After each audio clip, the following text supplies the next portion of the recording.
These people are amongst the greatest quiz players in Britain. Together they make up the Eggheads, arguably the most formidable quiz team in the country. Question is, can they be beaten? Well, welcome to Eggheads, the show where a team of 5 quiz challengers pit their wits against possibly the greatest quiz team in Britain. They are the Eggheads. And taking on the awesome might of our Eggheads today are the Dorking Cockerels from Surrey. Everyone on this team plays rugby for Dorking RFC, and their team name refers to the iconic emblem of their town and club. Let's meet them. My name's James, I'm 34 and a recruitment company director. Hi, I'm Steve, I'm 35 years old, I'm a carpenter and I'm originally from Wellington, New Zealand. Hi, my name's Harry, I'm 25 and I'm a building surveyor. My name's Ian, I'm 31 and I'm an IT test manager. Hi, my name's Matt, I'm 24 years old and I'm a drug safety officer. Welcome to you, Dorking Cockerels. Do you quiz much? I know you play a lot of rugby, you can tell that from looking at you. Any quizzing, James? Yeah, we do quite a bit of quizzing. Personally, I write more quizzes now for my local pub than I do playing, but some of the guys come here and participate in the quiz that I write, so yeah, we're not too bad. Right, well, let's see how you do against the Eggheads. Every day there's £1,000 worth of cash up for grabs for our challengers. However, if they fail to defeat the Eggheads, the prize money rolls over to the next show. So, Dorking Cockerels, the Eggheads have won the last 2 games, and that means £3,000. Says you can't beat them. So, let's play our first head-to-head. I bet you're hoping for sport, but this one's food and drink. Food and drink, who'd like to play? Food and dessert. Straight up. Take it. I think this was going to be mine, Dermot. OK, right, Ian, and you get to choose any egghead you want. What did we say? What are we thinking? Well, chaps? I don't know. I think, what about taking on Barry? Yeah? Comfortable with that? He doesn't have Yeah, Barry, decent enough. Yep. OK, I'll take on Barry, please, Dermot. OK, right, go for Barry. Relieved Kevin there. He's staying stum. OK, let's have Ian and Barry into the question room, please. That's to make sure you can't confer, Ian. Well, Ian, do you want to go first or second? I'll go first, please, Dermot. Good luck, Ian. Here's your first question, then. What term is used to refer to the process of shaking up whole milk or cream to make butter? Is it barrelling, bottling or churning? I tend to sit in and watch quite a few food shows and what have you, and I think I've observed the process on the television. I'm going to plump for churning, please, Dermot. Churning is correct, of course. And Barry, what is the name of the traditional Japanese fermented paste, typically made from soybeans, cereal grains, salt and water? Is it tataki, miso or maki? Now, Japanese cuisine is one of my favourite cuisines. I know this, that Japanese paste is miso. Miso, yes, that's correct. Ian, your second question then. The wine-producing region of the Barossa Valley is in which Australian state? South Australia, Tasmania or Queensland? I am most definitely not a wine buff, Dermot. Most of the liquid I imbibe is probably wheat-based. This is going to be a complete guess. South Australia. Right choice, yes. James knew that. Correct, yes, South Australia for the Barossa Valley. Barry, what type of dish is amok, A-M-O-K? Often considered to be the national dish of Cambodia. Is it pickled eggs, mango jelly or curry? Well, I've been to Cambodia. I certainly don't recall ever seeing pickled eggs on the menu or mango jelly. But they do, the Southeast Asians do lovely sorts of green and red curry, so I think I will go for curry. Yeah, curry is correct. It's still all square at 2-2. Ian, a Norfolk knob is a type of what? Apple, biscuit or chicken? I used to holiday up in Norfolk with my mum and dad. I'm fairly certain we have a tin in the kitchen which contains some of these. So I'm going to go for biscuit. Biscuit for a Norfolk knob. It's the right answer. All those childhood holidays standing you in very good stead there. Yes, a kind of biscuit. And it means you've got to get this then, Barry. Vacherin is a type of cheese primarily produced in France and which other country? Belgium, Germany or Switzerland? Vacherin. I don't think it's a Belgian cheese. Something's telling me it's a Swiss cheese. So I'll go for Switzerland. A Swiss cheese. That's correct, yes. It's a Swiss cheese. OK, well, it's 3-3. Nobody blinked in quizzing terms yet. And Ian, we're going to change the game a bit now, then take you into sudden death and remove the choices. And you just got to fish an answer from somewhere yourself. Which Italian term for serving meat or fish in very thin slices is taken from the name of a Renaissance painter? I am not at all sure on this, Dermot. One term came to mind. I may be way off and thinking of something completely different. I'm going to go for ceviche. Okay, ceviche for serving meat or fish in very thin slices, a Renaissance painter. It's not. Good effort. Do you know, Barry? Yes, it's carpaccio, beef carpaccio. Carpaccio from Vittore. Carpaccio. Dates, Kevin? Or carpaccio. Seriously, this is our little internal game. 1460 to 1525. I don't believe it. I mean, honestly, we do not tell him in advance. I mean, Kevin, how? No, I've just always had a good memory for dates, as simple as that. You know. Unsurprisingly, ladies, he's still single. Yeah, not that sort of dates. 1460 to 1525. I don't know how we got into that. OK, Barry. What is the French phrase which translates as lost bread that is another name for French toast? Just let me think a moment. I think that's pain perdu. Pain perdu is the right answer, Barry, which means you are perdu, Ian. Just won the round there in sudden death. No place for you in the final round, Ian. Would you both please come back and join your teams? Well, as it stands then, the Dorking Cockerels have lost one brain from the final round, only just though. But the Eggheads are all still there, of course. And our second head-to-head coming up now is film and television. Who'd like to play this one? Can't be Ian. Well, I think we should save you for the Okay, topic. yeah. And Harry, James. Harry, you want to take it on? I'll take it. Yeah, I'll take you. It's going to be Harry. And any Egghead you like, apart, of course, from Barry. Well, who are we going to take? You want to be Chris or CJ? That's what I would have said. Chris or CJ, yeah. All right. Chris. Even. Should we go with Chris? Chris. Yeah, go on. Yeah. We're going to take on Chris. OK, it's going to be Harry and Chris then battling this one out. From the question room, please. OK, Harry, do you want to go first or second? I'll go first, please, Dermot. Good luck, Harry. Which chat show host played the part of Father Noel Furlong in Father Ted? Is it Graham Norton, Paul O'Grady or Michael Parkinson? I don't think it's Paul O'Grady, and Michael Parkinson I can't really see being on Father Ted, so I'm going to go with Graham Norton. Yeah, you'd be right to do so, yes. There's Father Noel Furlong. OK, Chris, which singer played the part of real-life internet entrepreneur Sean Parker in the 2010 film The Social Network? Is it Justin Timberlake, Justin Hayward or Justin Bieber? Well, Justin Bieber's just a teeny bopper, isn't he? Probably couldn't act his way out of a paper bag. Justin Hayward, of course, was the Moody Blues, wasn't he? Years ago, he's an old rocker, so it must have been Justin Timberlake. Justin Timberlake, and very good he was too. That's correct, yes. Back to you, Harry. In the 1961 film, The Guns of Navarone, the guns in the title are located on an island in which sea? The South China Sea, the Aegean Sea or the Black Sea? I might just have to take a little bit of a guess at this one. Navarone, we've got the Aegean Sea. I'm not really focusing on that. I reckon South China Sea. OK, South China Sea for the Guns of Navarone, yes. It's not.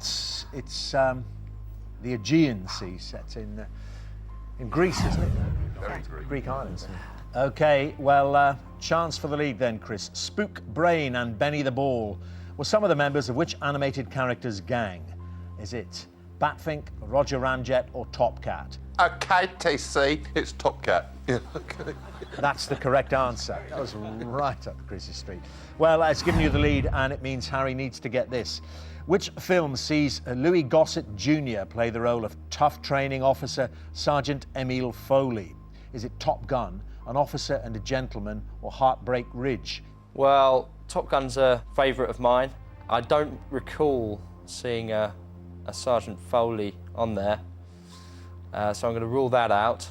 And then really it's a 50-50 on the other two. I think I'm going to have to go with an officer and a gentleman.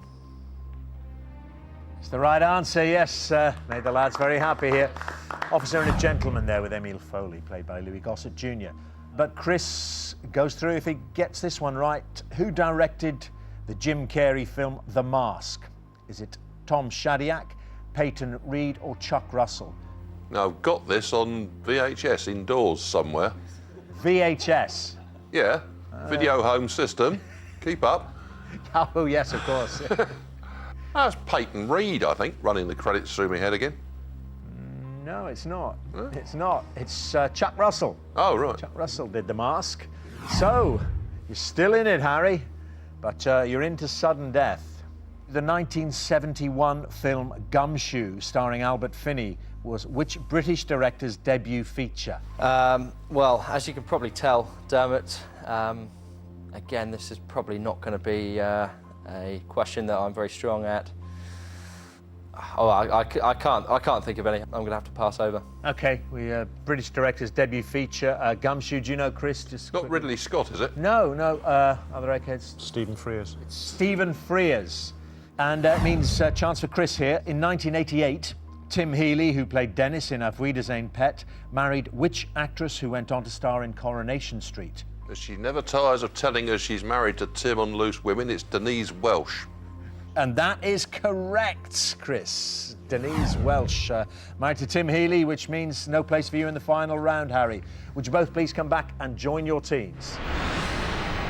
Well, the Cockerels playing well here. Both players so far got into sudden death, but haven't got over the line yet. You've lost 2 brains, the Eggheads haven't lost any.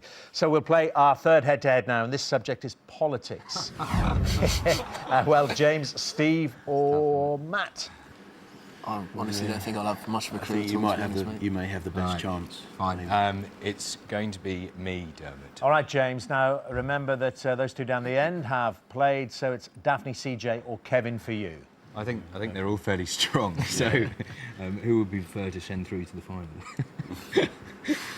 Do we bank on one good round coming up and someone taking on Kevin at that? Let's say CJ. Let's say CJ. Well, CJ or Daphne? In which case, are we taking through? Daphne will be walking into the final. Let's go with Daphne then. Yep. We'd like to invite Daphne to into the final round. Oh, ye of little faith. That's nice of you to invite her. I'm ordering her to go to the question room, please, both of you. I'm sure it's going to happen soon. One of you is going to get through. Will it be you, James? Do you want to go first or second? Ladies first, Dermot. Really are a gentleman there, inviting Daphne into the question room, letting her start. He's a rugby player. Of course. Daphne. The European Union's system of agricultural programmes and subsidies is known as what? The Common Agricultural Policy, the Central Agricultural Dividend, or the Controlled Agricultural Budget? The Common Agricultural Policy. Yeah, lots of arguments about it.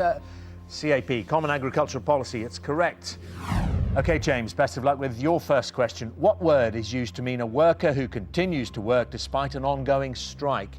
Is it graze, bruise, or scab? It's literally going to be a punt in the dark. Of all the words there, thinking about the situation, probably wouldn't go with bruise, probably not going to go with graze. CJ's probably shaking his head already, and I'm going to go with scab. Scab. OK, I know you're familiar with all of those from the rugby. It's the right answer, yes, scab. Daphne, at what stage in the legislative process does the final discussion and voting on a bill normally take place in Parliament? Is it the third reading, the committee stage, or the report stage? Committee stage. No, the voting has to take place in the House, and it's at the third reading. Oh, wow. The third reading. James, I think, knew that from his nodding, but if you know this, then you're going to be in a commanding position. Which government department has its headquarters at 1 Horse Guards Road in London? Is it the Ministry of Defence, Her Majesty's Treasury, or the Foreign and Commonwealth Office? It sounds like something I should know. However, sadly, I don't. Sorry, guys, but I'm going to have a punt at Ministry of Defence. OK, the MOD, or massive Whitehall departments. It's the Treasury, though. It's situated at 1 Horse Guards Road. OK, well, you know, not too much damage done. It stays all square because Daphne got her second one wrong as well. So, all to play for. And third question for you, Daphne. The July measures were a series of measures undertaken by Harold Wilson in July 1966 in support of what? Trident, Sterling or MI5? Never heard of them. The July measures. Well, the only one I can think of that you would take measures to support would be Sterling. Sterling for the July measures is correct, Daphne. Yeah, Sterling. So, James, here you go. Which member of George W. Bush's cabinet had previously served on George H.W. Bush's National Security Council staff as Senior Director of Soviet and East European Affairs? Is it Colin Powell, Donald Rumsfeld or Condoleezza Rice? Well, right or wrong, I'm going to rule out Condoleezza Rice, which leaves me with a 50-50 punt. I know Colin Powell does get involved in a lot of the work with the UN. I'm going to punt down the middle and say Donald Rumsfeld. Donald Rumsfeld? It's not Donald Rumsfeld, and you were always going to get it wrong when you kicked out Condoleezza Rice. Condoleezza Rice, former Secretary of State, which means, Daphne, in spite of a little stumble there, you've won through to the final round and no place for James. Would you both please come back and join your teams? Well, still hasn't happened for the Dorking Cockerels. 3 brains now missing from the final round, and the Eggheads all still there. Let's try and get rid of one of them, and it can only be one of them because we've only got one head-to-head left. This one is music. You've got 2 players left. You've got Steve and Matt there to play it. Matt, do you want me to take this on? Yeah. Yeah, I'll have a go. Yep. I think if we're going to get anywhere, we need to take out Kevin, the main man. Yeah. It's our main man against their main man. Got to have a go, Kevin. Yeah. Yep.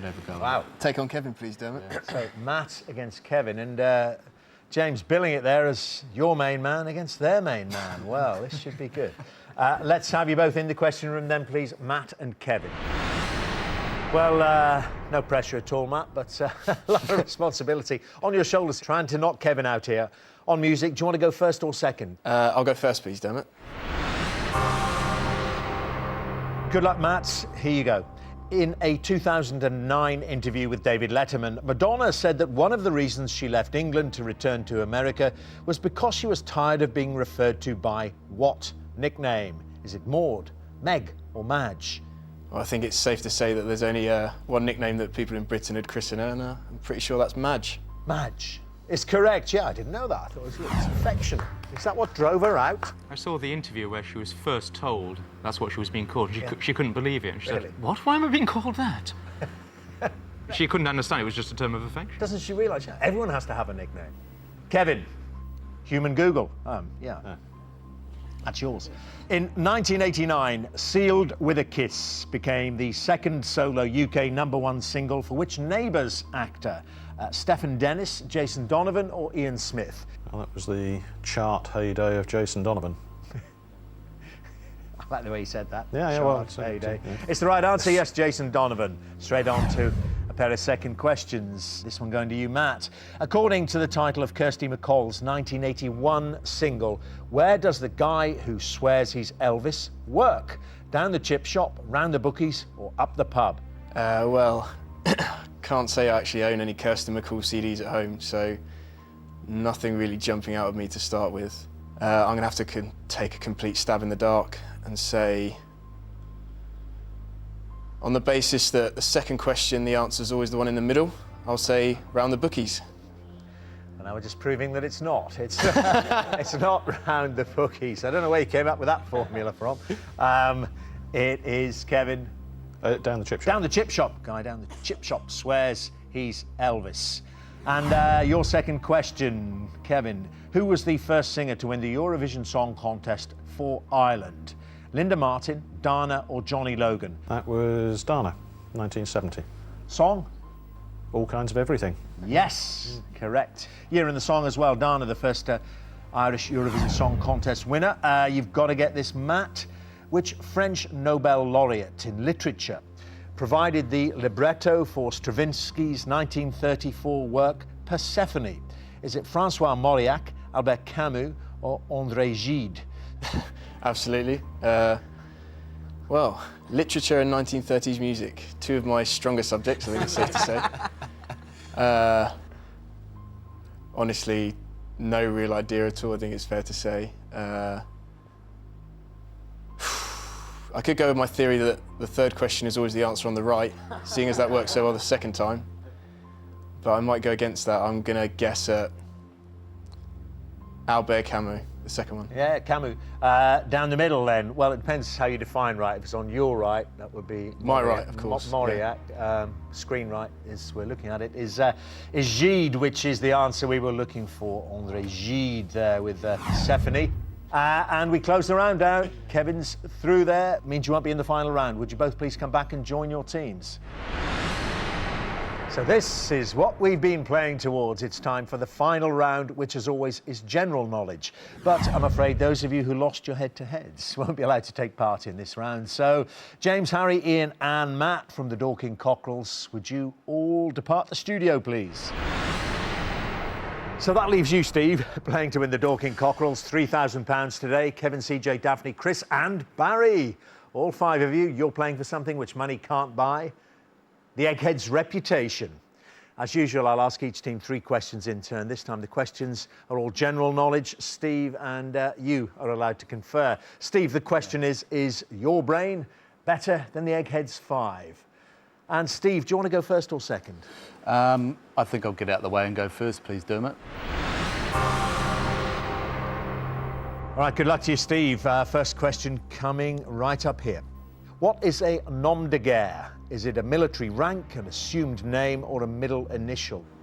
Right, well, I have spent a fair bit of time in France working in that, and I know nom is name, so I'm going to rule out military rank, I think. I think it's an assumed name. I think I've heard that somewhere before, so I'm going to go for assumed name. Assumed name. Well, once you'd cracked the nom as in name, you've got it. Yeah, an assumed name. Correct. OK, very good. And Eggheads, what does the comic strip character Popeye typically have tattooed on each arm? An anchor, a love heart, or a crucifix? Everyone happy with anchor? Yeah. As demonstrated in the terribly awful film with Robin Williams, an anchor. The anchor is correct. Popeye with an anchor on each arm. So back to you, Steve. Second question. Good solid start. The ancient city of Ur, excavated in the 1920s by Leonard Woolley, is located in which modern day country? Is it India, Indonesia, or Iraq? Right. It's not one I've heard of, and I have been to quite a lot of different places. I mean, Iraq is quite a very old country. Indonesia's got a lot of things you could discover in the undergrowth. But India's probably quite a possible answer as well, so I'm not too sure. I think I'll probably have a go at Iraq. OK, Iraq for Is he right, Eggheads? Yep. Yes, he is. You are. It's the birthplace of Abraham. Birthplace of Abraham. Well done. Thank you. Yeah, 2 out of 2. And Eggheads, what does one use to play the game écarté? Is it playing cards, dice, or a chess set? Card game. Yeah. Card game, everyone? Happy with it? Cards. It's a card game, so we're going to go for playing cards. Not dice, then. No, not for this one, no. That's the correct answer. So 2 all, and well, Steve. Right. You never know, you get this right, you might just win the money. Born in 1935, the Italian Elio Fiorucci became a famous name in what field? Fashion design, Formula One, or football management? 1935. 35, yeah. It's given him 76. I think it might be a bit early for Formula One. I'm not too sure.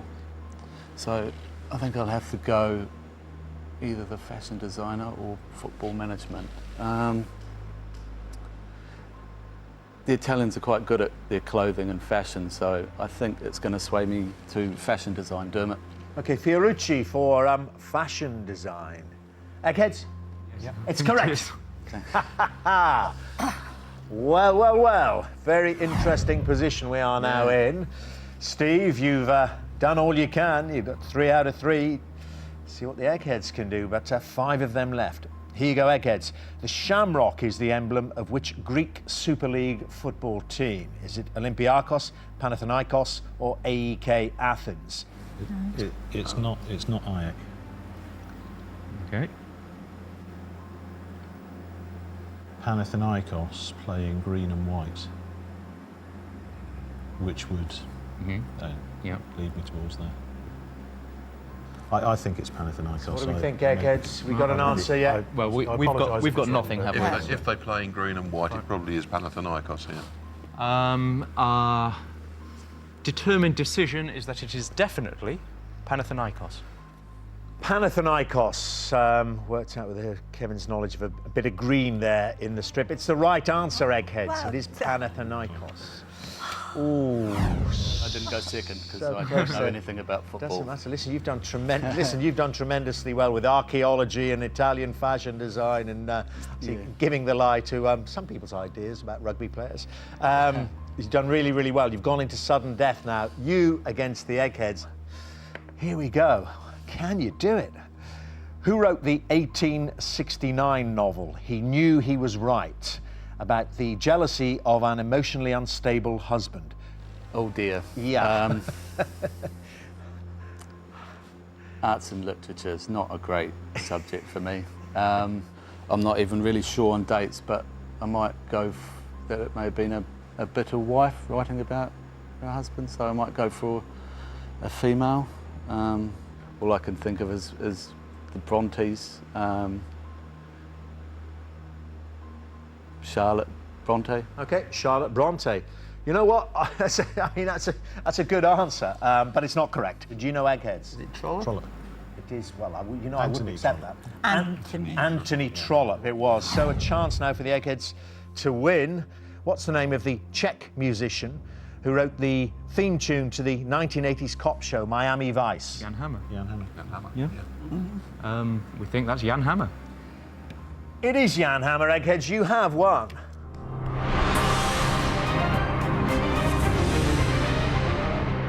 And I think we'll be honest here in the studio, Steve. After what happened in the head-to-heads, and you're facing the cream of those Eggheads, all 5 of them, we thought, well, perhaps you might struggle. My goodness me, how we were proven wrong. Fantastic logic used throughout every single question you got. And I think we have a round of applause from your teammates behind you as well. Didn't he do well? Thank you very much indeed, Steve, for playing a great final round there against the Eggheads. Just didn't quite make it. But the Eggheads have done what comes naturally to them, and they still reign supreme over Quizland. I'm afraid you won't be going home with the £3,000, but you do go home with your head held very high. And that means, of course, the money rolls over to the next show. Eggheads, congratulations. Who will beat you? Join us next time to see if a new team of challengers have the brains to defeat the Eggheads. £4,000 says they don't. Until then, goodbye.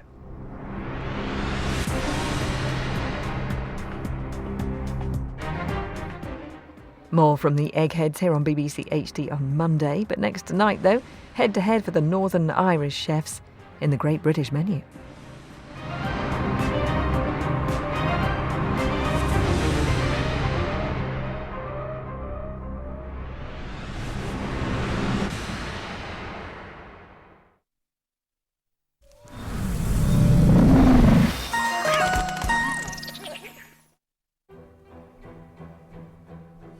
Highly trained singers, expert musicians, virtuoso performers, and conducting it all are for absolute beginners. I've had no musical training. If you said to me A flat, I'd say, what, A flat tire? Everybody has this idea that conducting is just simply waving your arms around. Well, it's not. I feel violently ill. Which of these famous faces will become maestro at the opera tonight at 9 on BBC HD? Our links to foreign shores are all around us, in the language, the culture and the people who make up our island race. We embrace our coast for all sorts of reasons, and our coast embraces us. And remember, wherever you are in these islands, north, south, east, west, or right in the middle, you're never more than 72 miles from the sea.